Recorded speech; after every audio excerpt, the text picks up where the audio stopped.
galangin niya yung mga tao natin sa TPMO, galangin niya ang local government of Pasig. Nag-init ang ulo at naggalit si Mayor Vico Soto matapos makarating sa kanya ang report ng ginawa ng bagong halal na kapitan ng Barangay de la Paz. Sinabi umano ni Chairman-elect Acaw Romualdez na kailangan muna siyang timbrehan ng TPMO o ng Traffic and Parking Management Office sa operasyon na gagawin sa kanilang barangay at sinugod pa umano nito ang mga enforcer. Diin ni Mayor, hindi uubra ang walang respeto sa mga kawani ng gobyerno at sa lokal na pamahalaan. May kapitan, nandito tayo sa Barangay de la Paz. Unang araw pa lang na nag-assume office si Kapitan Acaw, ganyan na kaagad yung ginagawa. Biro mo nagsabi sa TPMO natin, sinabihan yung TPMO natin na pag mag-ooperate daw ang TPMO sa Barangay de la Paz, kailangan daw tumimbre muna sa kanya, kailangan daw mag-abiso sa kanya. Ang kapal naman ng mukha niyan, first day pa lang, ganyan na. Ano pa kaya pag tumagal-tagal to? Napakabastos, binabastos yung mga tao natin. Ako, mga tao natin, basta tama ang huli, sagot ko sila. Ako, hindi politika pinag-uusapan natin dito. Kung panalo siya, panalo, walang problema. Pero matuto siyang lumispeto. Gumalang siya sa otoridad. Galangin niya yung mga tao natin sa TPMO, galangin niya ang local government of Pasig. Wala na nga, pinayagan na nga. Sinabi, sige, gusto mo talaga mag-assume office na ngayon. Pinayagan naman siya, hindi naman siya harangan eh.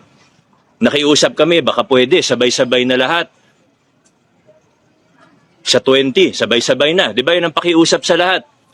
Lahat, 29 barangays, pumayag. Okay, sige. Siya lang talaga ayaw. O di okay lang, karapatan niya yun.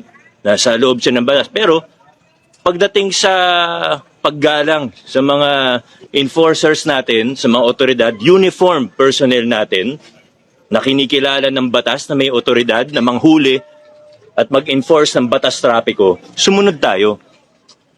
Sumunod tayo. Walang kapitan-kapitan. Tanungin niyo mga kahit sinong enforcers natin. Ilan ang enforcers natin? Ilan hundred? 600? More than 600 traffic enforcers sa buong Pasig. Magtanong po kayo, kung tumawag kahit isang beses ang mayor para makiusap na wag hulihin si ganto, pakawalan si ganto, kahit isang beses. Tanongin nyo, isa-isahin nyo yung 600 plus enforcers natin. Kahit isang beses, wala akong tinawagan para pagbigyan ng isang tao. Ngayon, first day pa lang of office niya, may tatawag sa kanya, tapos sasabihin, dapat hindi hulihin yan. Anong klaseng tao yan? Anong klaseng opisyalis yan? Anong klaseng leader yan? Ang leader dapat siyang unang sumusunod sa batas. Unang araw pa lang gumagawa na ng problema. Isipin mo, para sabihan yung enforcer natin na bawal manghuli kung walang permiso niya? Anong klase yan? Sinugod pa. Sinugod pa kayo? Pinuntahan po kami ron.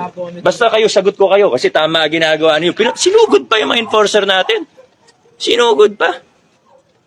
Ako marami akong naririnig, marami akong nababalitaan. Kahit campaign period, wala kayong narinig galing sa akin. Wala kayong narinig. Hindi ko siya siniraan. Wala akong sinabi. Dun sa mga nababalitaan ko, dun sa naririnig ko, mga abuse of authority, mga botante galing sa Rizal. Wala, kasi wala naman akong ebidensya.